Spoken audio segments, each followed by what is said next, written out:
sustainable agricultural systems from Spain.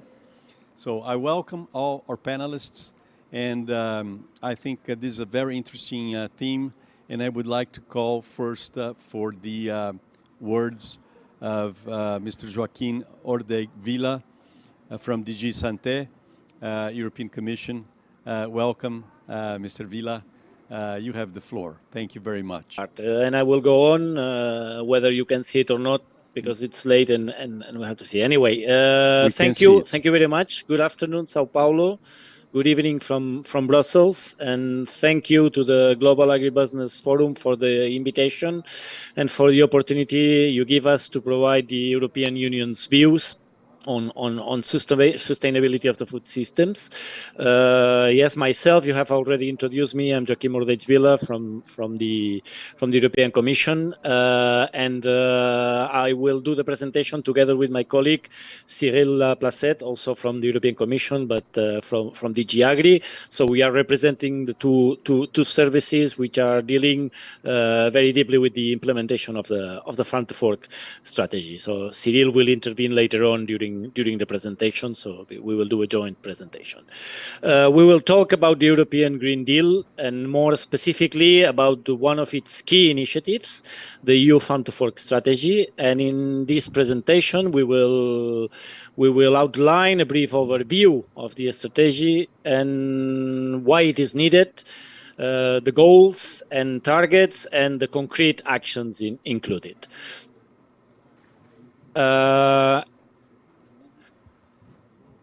The European Green Deal is a package of policy initiatives from the European Union, which aims to set the European Union on the path to a green transition, with the final goal of reaching climate neutrality in Europe by 2050. That's an ambitious objective, but we believe in the EU that is absolutely necessary. The Green Deal maps a new sustainable and inclusive growth strategy to boost the economy, improve people's health and the quality of life, and care for nature. And also intends to do all of that without, as our President Ursula von der Leyen says, leaving no one behind, meaning that this transition has to be inclusive. The Farm to Fork strategy, with its ambition to create a fair, healthy, and environmentally friendly food system, is one of the key elements included in the different policy initiatives of the Green Deal. And it addresses comprehensively the challenges of sustainable food systems, and it's central to the EU's agenda to achieve also the United Nations Sustainable Development Goals. We have to stress at this stage that the Farm to Fork strategy is just the beginning of a process. It was, when it was published in May 2020, a beginning of a process with ample room for consultation and discussion, first with our own institutions, the decision-making institutions, which are the Council, the EU Council and the European Parliament, as well as with EU stakeholders. But also these consultations are open globally to stakeholders around the world, because as we will see, the EU feels that cannot do this transition alone. Why do we think in the EU that we need to change the food systems? Well, first, because food systems are globally responsible for around 37% of total greenhouse gas emissions, because we are confronted in the EU to some overwhelming paradoxes in relation that we have a certain and important part of the population which cannot afford a meal every second day, and at the same time we have important health problems linked to diet, such obesity. So we definitely believe we need to tackle this type of paradoxes, so we need to make our systems more sustainable. Also, because the COVID-19 pandemic and the current complex and serious international context have stressed the importance of robust and resilient food systems. And because, as mentioned, it will contribute to the EU's effort to the United Nations Sustainable Development Goals. Therefore, the overarching goal of the Farm to Fork strategy is to create a sustainable food system, a more sustainable food system. And that this system should be sustainable in all the three dimensions: economic, environmental, and social. That leads us to the challenges we face in the EU to convert our food system in sustainable. On the social sustainability and with regards to human health, the major challenge is to make our diets healthier by reducing the health risks associated to them. And also to make it more sustainable by addressing social concerns, preserving basic rights, for instance, working the workers, the food chain workers' rights, and securing affordable food. On the environmental side, it is important for us. The challenge we face is tackling the climate change by reducing the emissions. That is crucial in the framework of the strategy. We need to protect the environment and the natural resources and enhance biodiversity to ensure the future of food production. So that's why we need that, even in this current context. We should also reduce food losses and waste. Now, about 20% of food produced in the EU is wasted. And we need to arrive at a circular bio-based economy. And all of that without compromising food safety, animal or human health. But this can only be done if there is an economic sustainability. Producers need fairer, thus better incomes. We need to attract young people to farming. We also need green and healthy businesses, which will lead to job opportunities, to new job opportunities. And we need to do all that with a fair and just transition. Again, as I was mentioning, leaving no one behind. Addressing all these challenges in an integrated way, involving all stages of the food value chain, will lead to a full sustainable system, and that's why we have implemented, or we are willing to implement this strategy. In order to face such challenges, the Farm to Fork strategy has identified some overall goals that we need to achieve. First, to reduce the environmental and climate footprint of the EU food system. To lead a global transition towards competitive sustainability all along the food chain, from farm to fork, and tapping into new opportunities. And to strengthen the resilience of the food system by ensuring food security in the face of climate change and biodiversity loss. Being more concrete, the Farm to Fork strategy has put forward a number of specific objectives. For example, the neutral or positive environmental impact of food production, ensuring food security and public health, and a third specific goal, which is preserving the affordability of food, that apart from generating other main social and economic benefits, ultimately will make that the most sustainable food becomes the most affordable. And that's a major goal from our side. In order to do that, 4 quantitative targets for 2030 have been set. And at this stage, they are very well known in the EU and outside the EU. So first, to reduce by 50% the overall use and risk of chemical pesticides and reduce the use by 50% on the more hazardous pesticides. A second target would be to reduce nutrient losses by at least 50% while ensuring no deterioration of soil fertility. This will help to reduce use of fertilizers by at least 20%. A third target, quantitative target, is to reduce sales of antimicrobials for farmed animals and in aquaculture by 50% in order to reduce and to tackle antimicrobial resistance. And finally, a fourth quantitative target, which is to achieve at least 25% of the EU's agricultural land under organic farming and a significant increase in organic aquaculture. We have to note and we have to stress at this point that those are internal EU targets, internal quantitative EU targets, expressing a political commitment and an ambition. But we do not intend at this stage to be legally binding. They will play, however, a role when evaluating the EU policies and their implementation. Now we arrive at the concrete actions which are set out in the Farm to Fork strategy to achieve those goals and those quantitative targets. To start with, there are 2 important overarching actions The first is the creation of a legislative framework for sustainable food system. The second action is the development of a contingency plan for ensuring food supply and security in times of crisis. And we have to say that this second action is already done. So we have already in place a contingency plan and a mechanism to tackle and to secure food supply in the times of crisis like the current one. And we have already proven that we are able to do that during the COVID-19 pandemic crisis. So the need of such plan was underlined by the COVID-19 pandemic, and now it's even more notorious by the current complex international situation. On more specific actions, amongst other, the EU plans, for example, to enhance animal welfare rules and to facilitate the placing on the market of sustainable and innovative feed additives, but also and to take a further step on sustainable use of pesticides.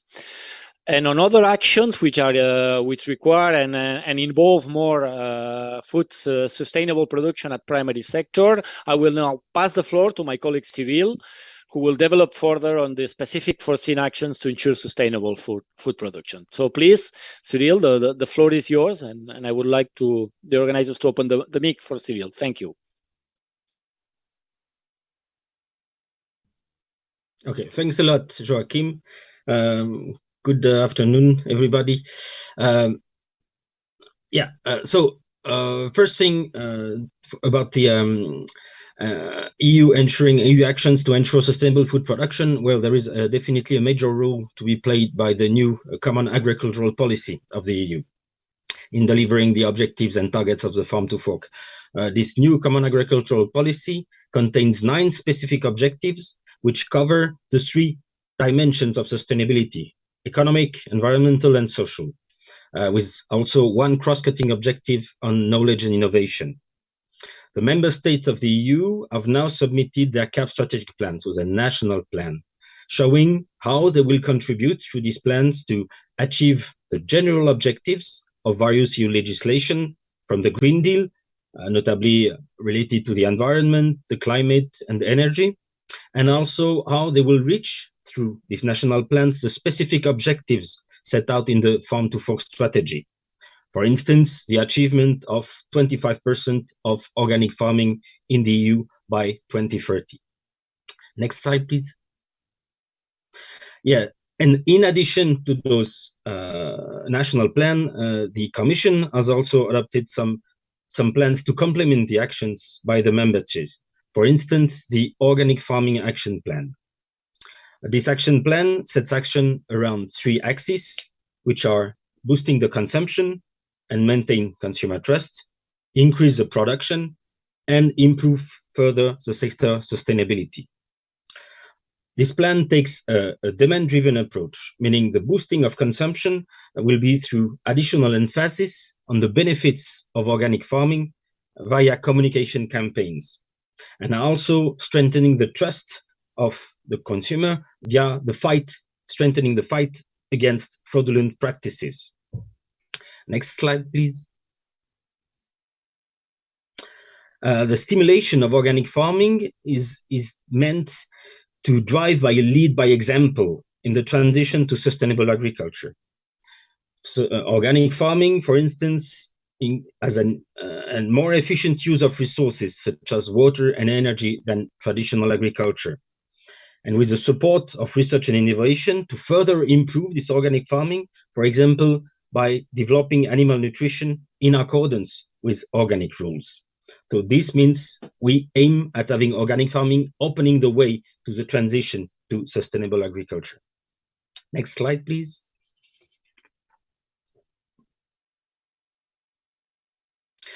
Another action to improve the sustainability of the EU food system is related to the integrated nutrient management. The first aim is, of course, to tackle the pollution stemming from the excessive use of fertilizers. As Joaquim has previously said, the EU has set a target of reducing the losses of nutrient by 50% by 2030, which will reduce by at least 20% the use of fertilizers. So, of course, there is an obvious interest in having less impact on the environment from excessive use of nutrients, excessive use of fertilizers. But now with the international situation, there is also an obvious economic interest. The cost of fertilizers have exploded, which means it impacts the economic sustainability, the profitability of agriculture. So this demonstrates that there is a weakness in our food system in over-relying on the use of fertilizers. So we need to look at alternatives ways to increase the resilience, not to rely only on fertilizers. And for this, the use of knowledge and innovation will be central to scale up the agroecological approaches and to reduce the use of fertilizers. Next slide, please. And this leads us to the cross-cutting objective on knowledge of innovation in the Common Agricultural Policy. Knowledge and innovation will be key enablers to accelerate the transition to sustainable food productions. The main tool for this is the Horizon Europe program, the research framework program of the EU, which will invest 9 billion euro in research and innovation related to food, agriculture, and natural resources.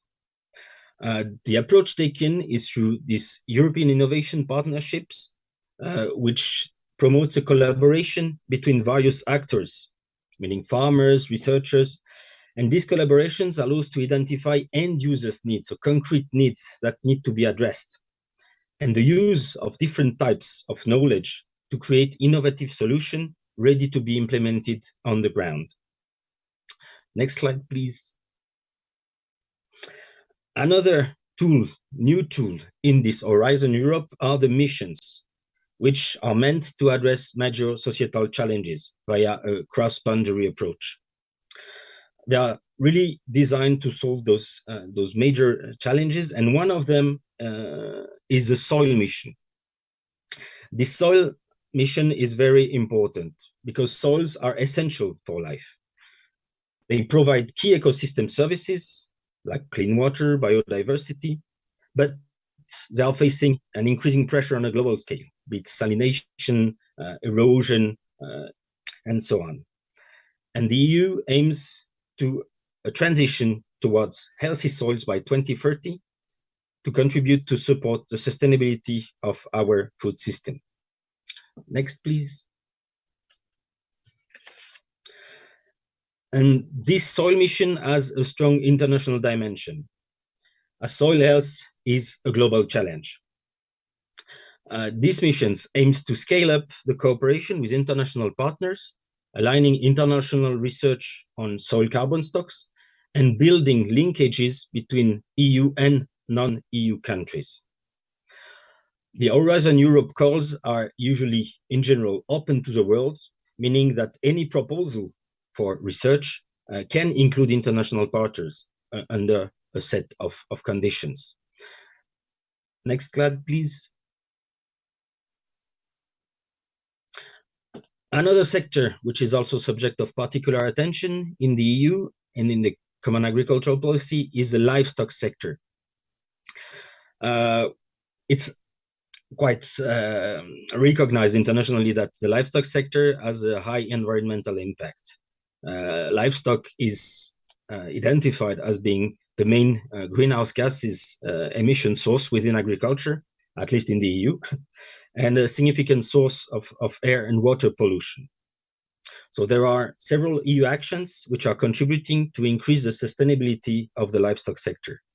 But there again, I would like to stress the importance of research and innovation. The exchange of knowledge, the adoption of best practices and innovative solutions, they are necessary for the transitions towards sustainable livestock production. There again, international cooperation can have a key role to play. We have developed some policy dialogue, notably with countries of South America and Mercosur and others, and there was an obvious interest in having collaboration on those topics, which has common challenges for most countries. Next slide, please. And then finally, I would just briefly come to also another, say, a business case developed by the Commission in a communication, which is the carbon farming. In a communication, the Commission has set out how to increase the removals of carbon from the atmosphere by sequestering carbon in ecosystems, so the so-called carbon farming. Carbon farming practices are promoted by the Common Agricultural Policy and as well by the Soil Mission. It incentivizes land managers to increase carbon sequestration in plants and soils using sustainable land management and encourage also innovative solutions to capture, recycle, and store carbon. This will create a new opportunity for the agricultural sector with, let's say, the selling of carbon credits as byproducts of the traditional products created by agriculture, meaning food and biomass. By end of this year, the EU framework for the certification of carbon removal through agriculture will be put in place and will provide such possibility to EU agriculture, meaning contributing concretely to the decrease of carbon concentration in the atmosphere. Well, thank you for your attention. And after this concrete example of different actions, I revert to my colleague, Kim. Back to you, Kim. Thank you, Cyrille. And I will take the presentation from here, because we've been talking. Cyrille has been talking about farming, about production, but Farm to Fork is not only about farming. The EU believes that if we want to redesign our food systems and make them more sustainable, we cannot only focus on production and on farming. We have to go beyond, and it's about the strategy. It's about the whole food chain. Food processors, food service operators, and retailers have also a pivotal role in our food system. So these actors, therefore, have a crucial role in making our food system sustainable. We cannot do it without them. So the Farm to Fork strategy contains also a number of actions aimed at these actors and to be endorsed by these actors. For example, the development of a new code of conduct and monitoring framework for responsible business and marketing conduct in the food supply chain. This is an important initiative. As we mentioned, the strategy is the start. It will involve different legislative initiatives. But we cannot wait until these initiatives are in place and in force to start acting. Therefore, it's important that the EU private businesses start taking responsibility. And this is already done. The EU Code of Conduct was already adopted a year ago, in July 2021, and involves the commitment of all the EU private sector to have sustainable practices. Also, there are other initiatives, for instance, to stimulate the reformulation of processed food and set up nutrient profiles, the improvement of the legislation on food packaging, on food contact materials. And finally, the EU will also scale up its fight against food fraud to achieve a level playing field for operators and strengthen the powers of control and enforcement authorities. All these initiatives are important. They go along the food chain and are crucial to achieve a fully sustainable food system.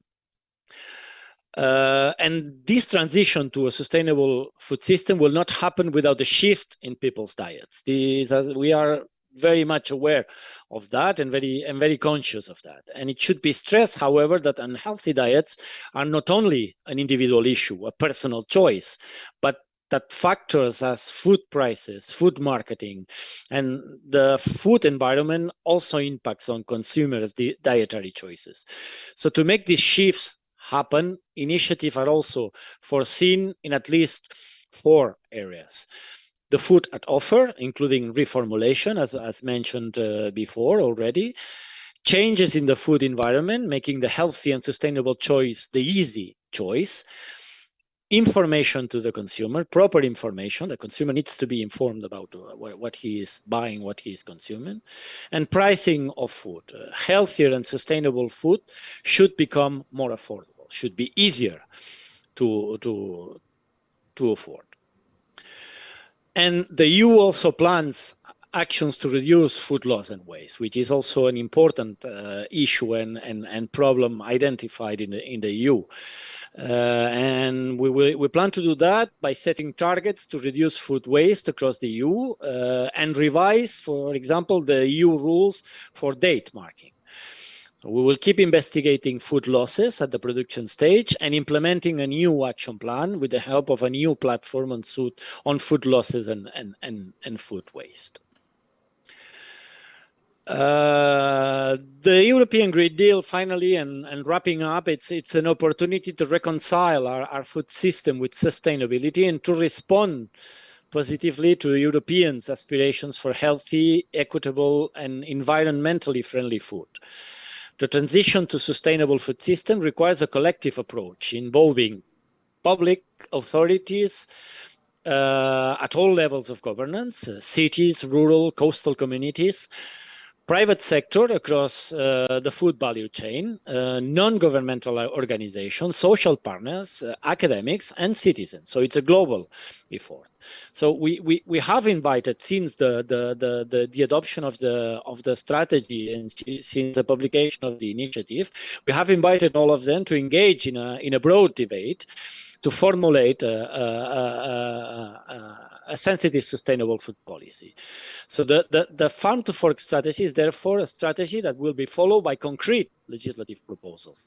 I was mentioning that it's the strategy, it's a political declaration. It's the political intention of the European Commission to transition to sustainable food systems. And it details these actions, which most of them will be translated in specific legislative initiatives. Other initiatives will not be legislative, like, for instance, the EU Code of Conduct or the contingency assessment, including environmental, social, and economic aspects, the evaluation impacts on small and medium enterprises, innovation.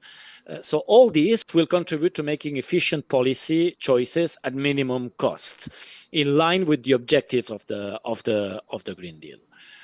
Finally, the EU, acting alone, cannot successfully achieve the transition towards a sustainable food system. The Farm to Fork strategy aims to promote a global transition to sustainable food system in a partnership approach, in line with the objective of the strategy and the Sustainable Development Goals. So this is the strategy, the Green Deal and the strategy are the EU's contribution to the global effort to sustainability. And we cannot stress that more.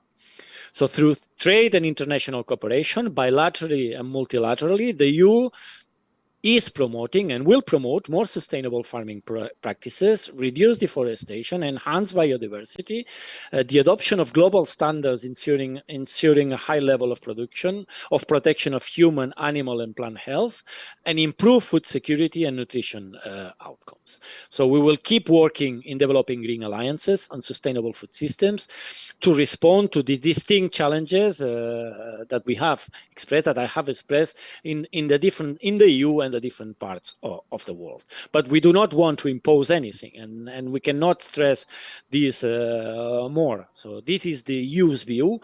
This is how the EU considers that we need to act in relation to the EU's policies, and it is our contribution to the necessary global effort to sustainability. So we do not want to impose, we want to convince, and we want to explain ourselves.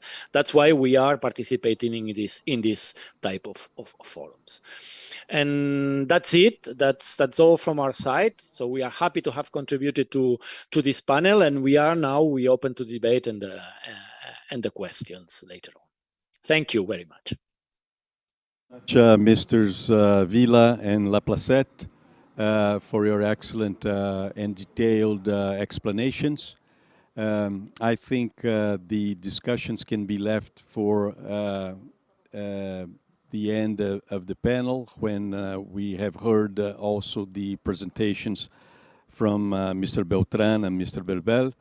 But I would like to anticipate that the concerns that have been raised by the EU Action Plan are shared by producers, farmers in many places around the world. We see initiatives in South America, in North America, in Oceania, Australia, and Canada in particular. We know that farmers in Brazil are concerned about production of organic meat and organic vegetables, organic sugar, not only in Brazil, but also in Uruguay, Argentina. This is happening as well in Australia and Canada.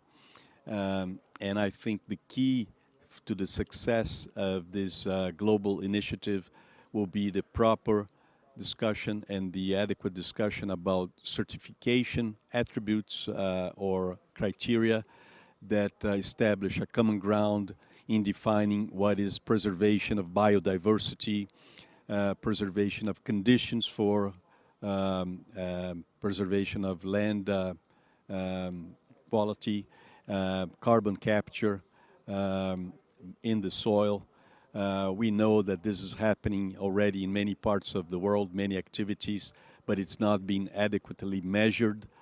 For instance, when a hectare of pasture land, degraded pasture land in Brazil with 0.3% organic matter it starts to be cropped either with soy and second crop corn or sugarcane, over a period of 20-25 years, the organic content raises to 2.5 to 2.8%. Obviously, there is carbon capture being happening, but this is not being measured, and we need to establish proper verification conditions so that all this is accounted for, not only in Europe but other parts of the world, so that we have this global effort coordinated in a sensible way. Without further ado, I would like to pass the word to the president of Triptolemos Foundation, Mr. José Beltrán, who is speaking to us directly from Spain. Mr. Beltrán, please, you have the floor. So I guess you can hear me? Yes. Yes. You can see the presentation? Yes, sir, we do. Please go ahead. Okay, let's go. So, first of all, I want to thank Joaquim, Ordeig, and Cyrille Lafayette for their presentation, just telling us the points of view of the Commission. So I will speak for the Triptolemos Foundation, and we are working for a sustainable global food system, and our premises are responsible business activity, and also this global system must be based on science, technology, and innovation. There are 26 universities belonging to our foundation, also the Spanish Research Council. Also large companies, as you can see there, small companies, consumer associations, food banks, etc. So these are who we are. And we have been told already that is a fantastic goal to drive the European Union into a neutral climate zone by 2050. So we agree, and we try to help that. So let me explain you how is analyzing the sustainable global food system the Foundation Triptolemos. So there are 4 axes, and these axes are interconnected.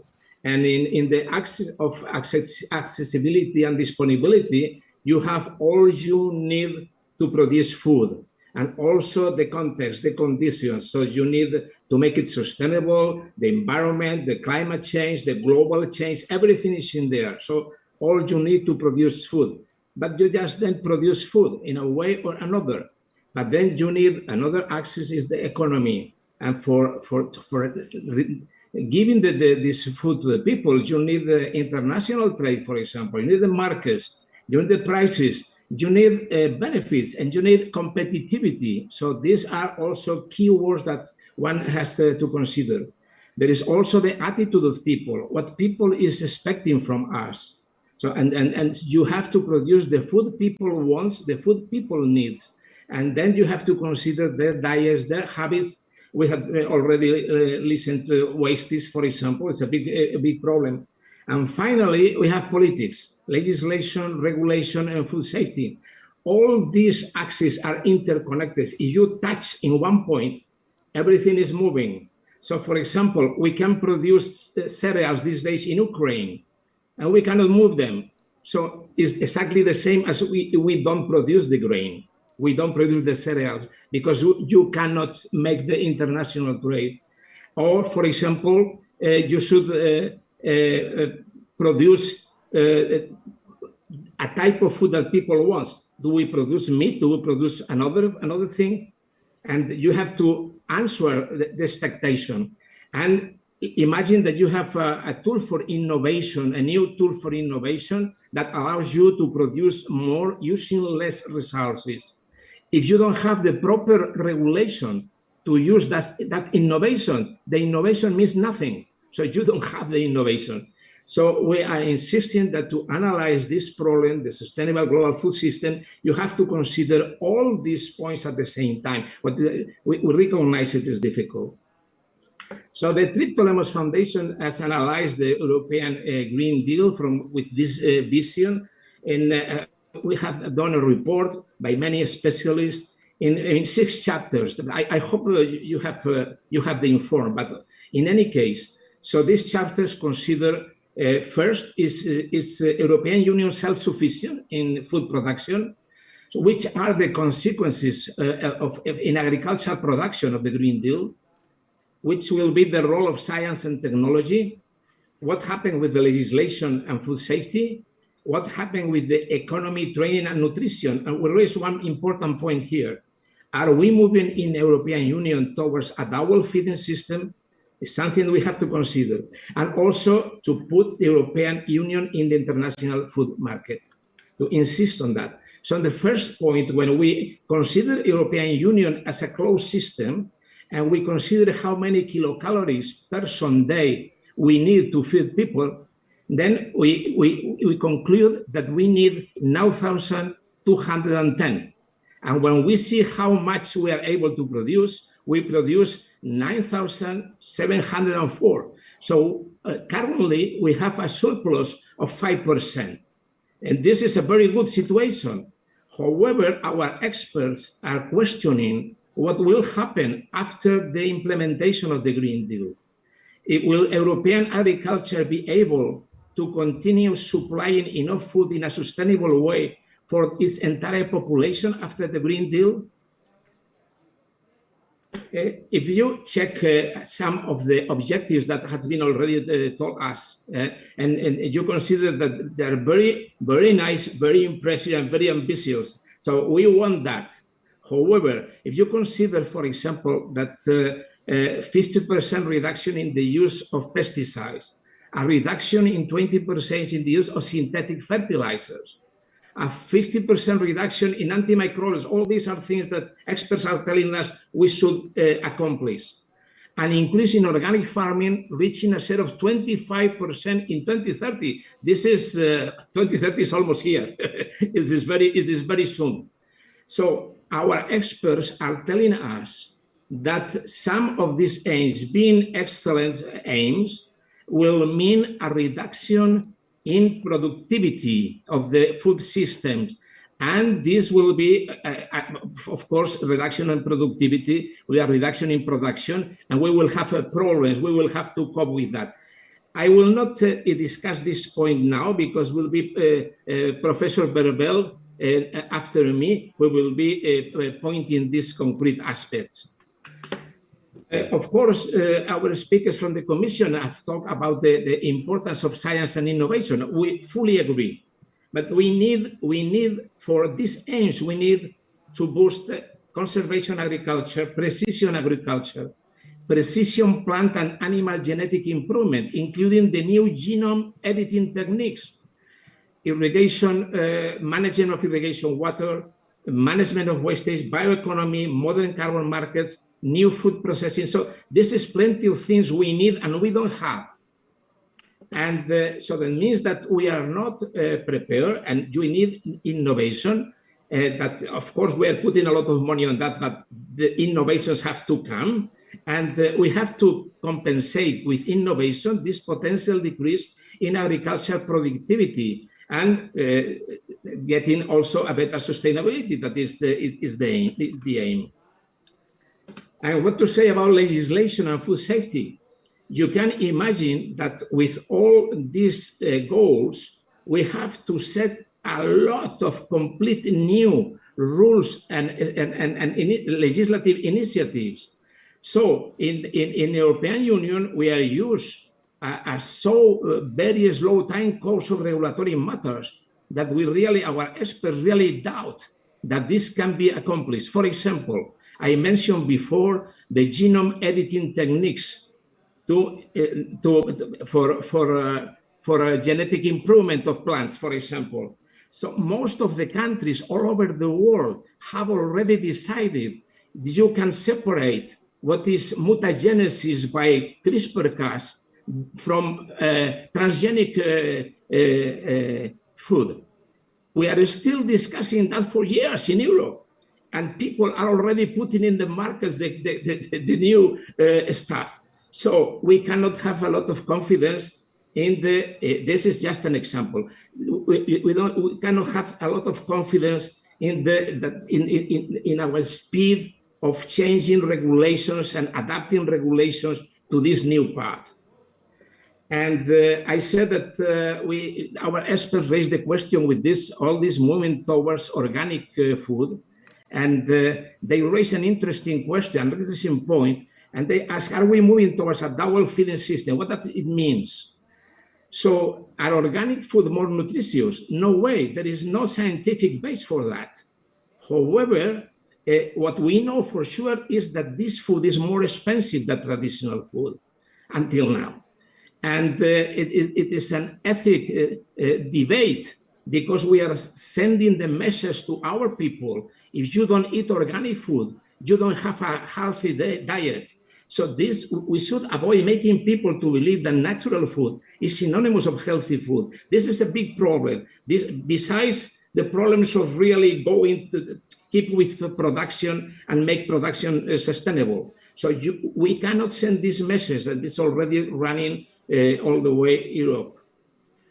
And of course, the Green Deal has been criticized from many points of view, that there are plenty of reports, USDA report, considering all scenarios. The JRC, the Joint Research Center of European, has made also his own report. We have done this report trying to analyze things. And one thing is that, of course, it is very important to have a sustainable way of producing food. But this has to be competitive also. We have to compete. We are not isolated. If we have a decrease in productivity, maybe we need to increase imports. And that will mean to spend money, but also that maybe we are exporting these unsustainable practices to other places. We will have to fight against fraud. That will be plenty, and we will have, again, plenty of new regulations. So we need a very holistic approach.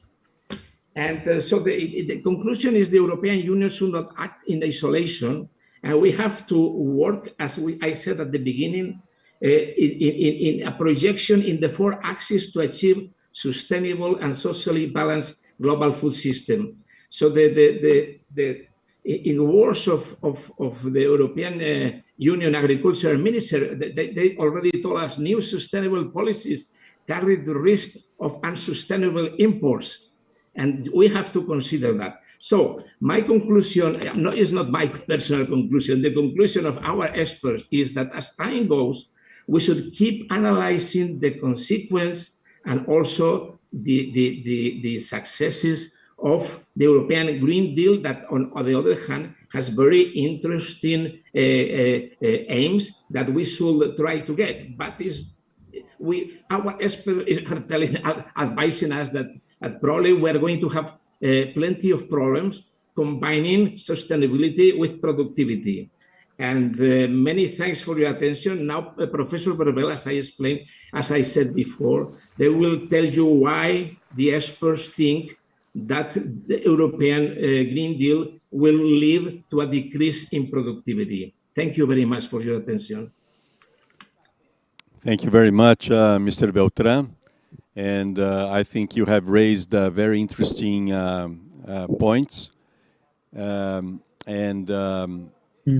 brings the question of whether we should have a top-down approach for implementation of such proposal, and have to consider the possible risks involved with the top-down approach, or should a consideration more market-driven through incentives through the market, or through a taxation eventually system that would differentiate products produced in a more sustainable way from a less sustainable way, and then how to measure this and control that this is properly being accounted for in an equitable manner.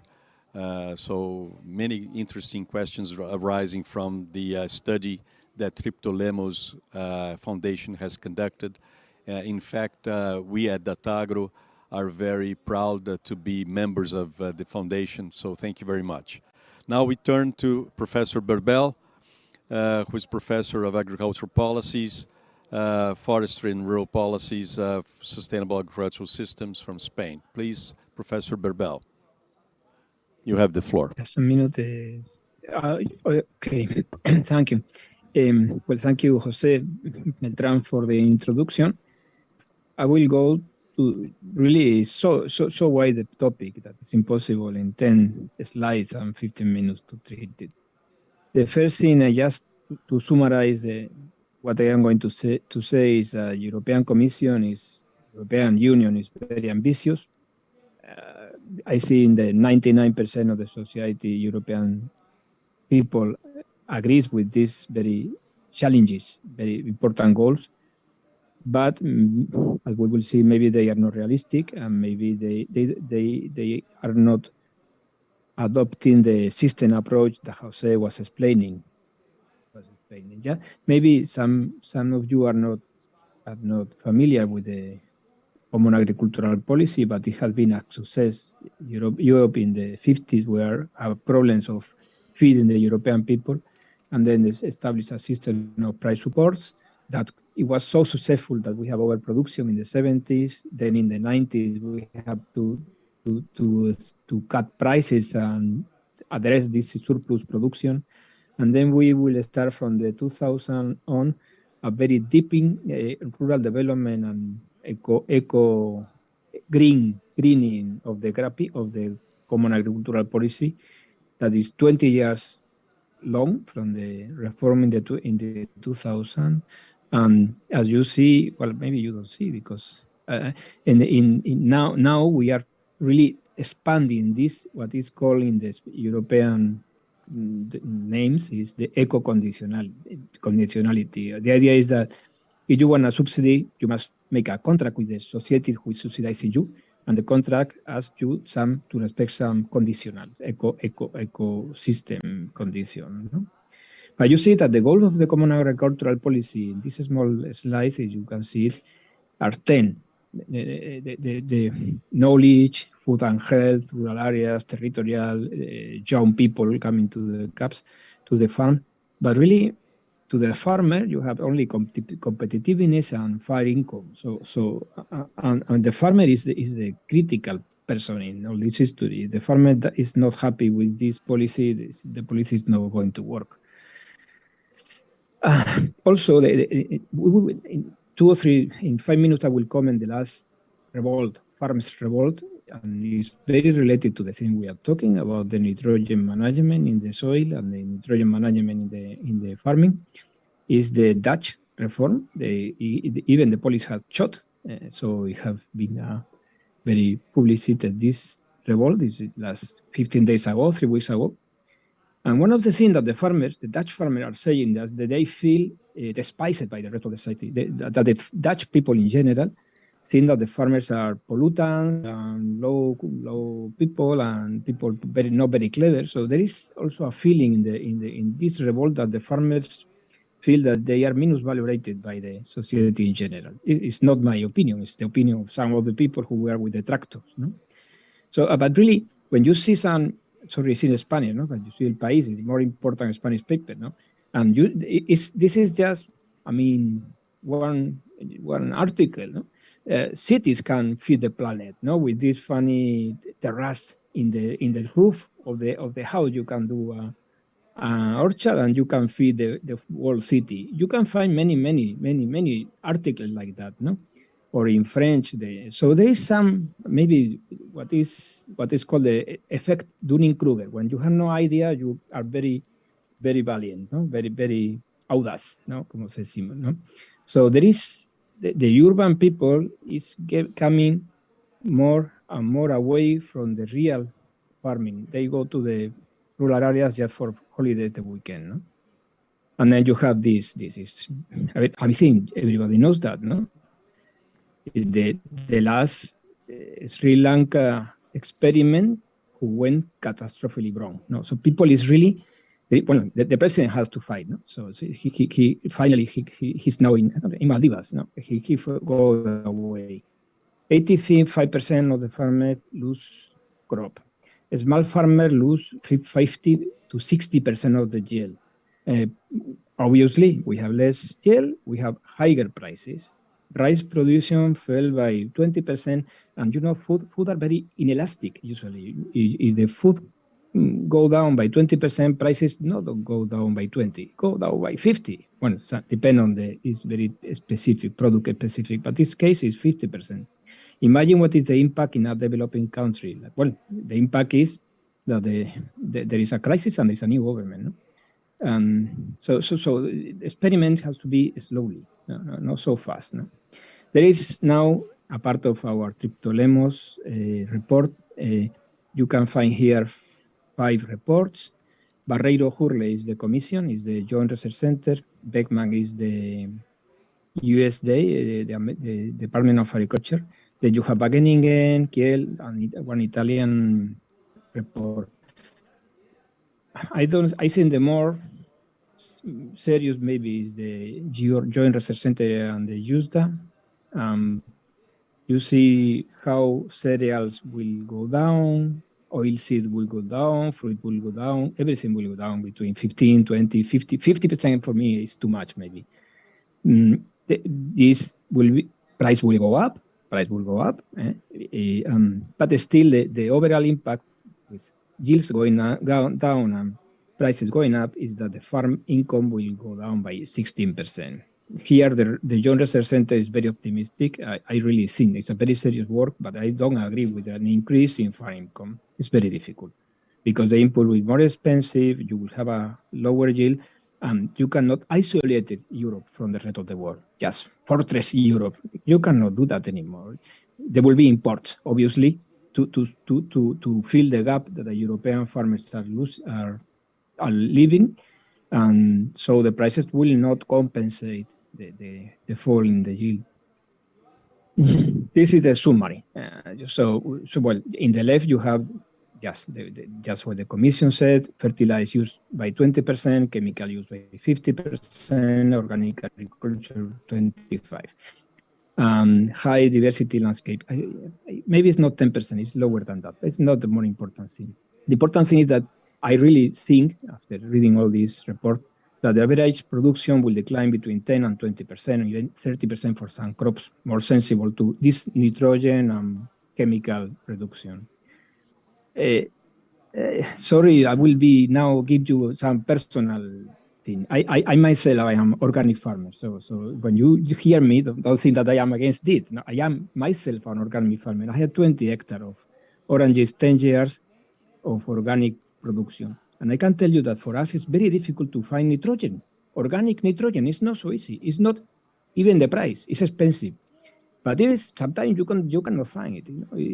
When I am in South Spain, so we have no livestock there. No? So if suddenly from 8-9% of organic farming will go to 25%, the organic inputs will increase because the demand will increase and the supply will not be able to be so fast adapting to the increase of the demand. Well, sorry. Yes, just to tell you that, please not misinterpret myself. No, I mean, I am organic farmer, but I think just because that is so difficult to go from 9% to 25% in 8 years, I don't believe it. I mean, nobody believes it, you know. If you see the last 10 years, the increase has been 3% in 10 years. So in 10 years, another 3%, 5%, but no multiply by 3, no? In any case, if we abandon land cultivation, if we go to organic, then someone who will need to, so we are going to export. There will be 2.1 million hectares cultivated outside the European Union, some of them in Brazil, obviously, so another in Kenya, whatever, because Africa is a big country, I mean, a big territory. Africa can produce more food than it's producing. But at least 2 million hectares will be cultivated elsewhere. This slide is very going to the point. No? This is more of the same. No? In the European Union, these 3 points. Production reduced by 7%, maybe it's optimistic. Farm income by 16%. Food cost per capita will increase in Europe 150 euros. One of the Commission is saying some European cannot afford healthy food. Well, now this European will need to pay 153 euros more per capita to this healthy food. Prices go up by 17%, and an additional 22 million people will be food insecure, okay? In Africa mainly, no? This is something new that nobody has mentioned. It's related with the last exposition of the Commission. Is we are not going to impose to the world our European normative. We want to convince everybody, but this is just the opposite. Just 3 weeks ago, the World Trade was mentioned the farmer protest. This is Dutch farmers are protesting because they are forced to use less fertilizer and decrease, and this is the result of this in trying to implement these rules in Holland. Consumer will protest sooner or later, and just I think this is a challenge. The Farm to Fork this is the final one. This is the final version of the Common Agricultural Policy that is to go into the practice. This Farm to Fork is it's a general proposal, and this is practical. No? So the practical will be that 25% of the farmers are going to get will be very close related to ecological eco schemes and improving the environment, carbon capture, soil maintenance, etc. So really, the Farm to Fork is going to implement these general ideas that we just explained by the Commission. So now Europe is in this way. It's the only thing I can tell you. So I am open to question, and sorry for the so fast I go. I so many ideas I couldn't. Okay. No, thank you very much. It was excellent. We could hear you very well, and we saw your slides. I think you have brought interesting issues. First of all, pointing the risk of the speed of implementation and the risk of repeating what happened in Sri Lanka. We also could raise the experience in Europe from the banning of neonicotinoids, in particular in beet, which had to be at least partially reversed from the consequences in France and Germany from the impact in productivity of beet, sugar beet, in Europe. Mm-hmm. And I think this brings the general question. It's very commendable to have organic farming. Many people don't even guess when they look for a organic tomato what are the difficulties involved or other food items. But the whole issue is whether I think whether we should have implementation of such targets on a strict restrictive way, or whether it should be more towards incentives for market agents to move towards that direction from market incentives. So I would like to have a final round of discussion with each one of the speakers giving his opinion with final remarks, so that we close the panel with each one's final remarks.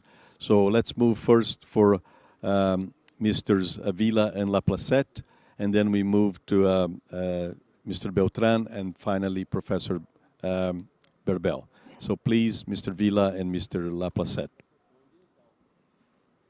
Yeah, thank you, and I would like to thank you, Mr. Beltrán and Mr. Berbel, for their excellent presentations. And indeed, they pose very important questions on that. But of course, we know the challenges, and I mean, and we realize that the Green Deal, the Farm to Fork strategy, it's have raised concerns in the European producing sector. But my first reflection would be, what is the alternative to that? So we cannot remain inactive. I mean, we are facing a situation where we need absolutely to go to a shift to more sustainable production, and we have evidence and we have data all around. So and also we have an obligation globally towards the sustainable development goals. So we cannot just stay inactive. Of course, the initiative is ambitious. Of course, it has to be. It has to be. And of course, there is a big challenge. We have explained in our presentations the major challenges we are facing. But again, what is the alternative? So we cannot stay as administrations, as policy, as responsibles for policy. We cannot stay idle on that. So that's the plan. I have insisted. We have insisted that this is a strategy, this is a political intention, this is the political ambition, which have to be translated in specific actions which we have outlined, and each of these actions will have the corresponding assessment, and it will go as far as our assessment will say, and as feasible as our assessment will say. So this is the type of things that we have to see. And Mr. Beltrán mentioned that it has to be a holistic approach. But I think we have made clear in our presentation that our approach is really holistic, because we have to take into account not only the possible impacts or the possible aspects, economic and social aspects in the primary production. We have to take into account all the whole food chain and all the population. And of course, in certain, and we admit that in certain of the initiatives might have an impact on productivity. We are not certain of that would be that huge impact that Mr. Berbel was mentioning, and in the GRC reports, in the USDA reports, we know those reports, and your own report. So we are not really convinced that there will be such impact in some of the initiatives than me, but this reduction in productivity might have benefits in other aspects, in social aspects and in other economic aspects. And there are data that, for instance, that we have managed in the EU to reduce the use of chemical pesticides in the last 5 years without a serious impact in productivity, or without a serious impact in our ability to export and our ability of trade, either to import or export. And that goes also for our policy on maximum residual levels. Again, we insist we are not imposing anything. You've mentioned the pollinators issue. This is not an imposition. This is a rule, as the EU has the right, recognized by the OMC, to establish the level of protection which requires. We are not imposing the rest of the world not to use these substances. What we are saying is that if you want to export to the EU, you have to respect these limits. That's it. Because, I mean, we do have evidence on the impact of the use of these substances on pollinators, and how important are pollinators also for food production and also for productivity. So we have to strike a balance there. Okay, I mean, all views are respectable. You are much more capable than Cyrille and myself in terms of technical aspects. You are professors, we are not. We're just officials. But I think we have to consider all these aspects. yes, we fix a certain level, because also we need to take into account, also as administrations, as public responsibles, the concerns of the society. On organics, I will leave Cyrille to, because it's his domain, but we are not proposing to transform the whole EU production in organic. So we have the objective in some years to reach a quantitative target, which we have insisted is not compulsory. It's an orientation, because we believe that increasing the organic production will help sustainability. But it's not the strategy to totally transform, and the EU is not going to wipe out from its territory the conventional production. And in terms of legislative effort, I can assure you, Mr. Beltrán, that we are that the EU machine is at full speed in producing the necessary legislation, including the new genomic techniques, including that. Thank you very much. That's all. I think that I have elapsed my time. Now it's time for Cyrille to contribute as well. Thank you. Thank you very much, Mr. Vila. We have to finish, so I will request that final remarks are limited to 2 minutes each, please. 2 minutes. Okay, thanks a lot. Yes, so I will try to be very short. So yes, I concur. You will not be surprised. I concur with what Joaquim has said. First, on the organic, yes, it's an aspirational objective. So it's not transforming the whole agriculture into an organic production system. It's more the lead by example, as I mentioned. So having, let's say, trailing the way for agroecological or more respectful practices into, while at the same time not decreasing or keeping the same productivity. I mean, Mr. Berbel, you have made. I was very pleased to see your presentation when you pointed at the CAP success, because it's usually we are on the other side and we are criticized for everything we do. So that was really a pleasure. And indeed, yes, we have managed to increase productivity of the CAP while decreasing our greenhouse gases emissions and use of nutrients. So I think that's something that must be remembered. I mean, if you put 30 years ago when they started to really switch the CAP to some more greening of the CAP, I think the same remarks were made by some people that it would lead to a decrease in production. And the same with the thing that you pointed with Sri Lanka. I don't think we will be in the same position as Sri Lanka. And the EU has already, let's say, a past experience in this, which shows some considerable successes, and also we have also some other means. And Sri Lanka was a bit, I think, personally, as a kind of abrupt change, which was not really foreseen. Whereas in the Common Agricultural Policy and in the European Union, we have already started this slow motion moving. So now I agree, it's also very ambitious. We'll see where we get. We will have also to have impact assessment. So I mean, we will not ruin the agriculture economy, that's for sure. And we are very, very aware that food security is at stake, and that we are monitoring this very seriously. So don't be afraid. I think the supermarket shelves were still kept full while the COVID, apart from the toilet paper, of course.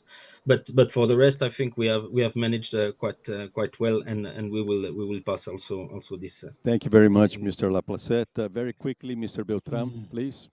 Now, a general point, we will keep working and trying to give you our best advice. We are not the enemy. We try just to contribute what our experts are telling, and we hope that this is good for you. And the concrete point, I am not an organic farmer, but I consume organic food, and I like proximity food also. What I know is that this is not the general solution for all the people. And I feel that like a privileged guy, because I have the money and the possibility to get that food. And I get it not because it's healthier, it's because it's more tasty, and also because it's more sustainable. So it's a good compromise. So you should worry. If you want to increase bit by bit organic production, you should worry for the people that cannot afford that.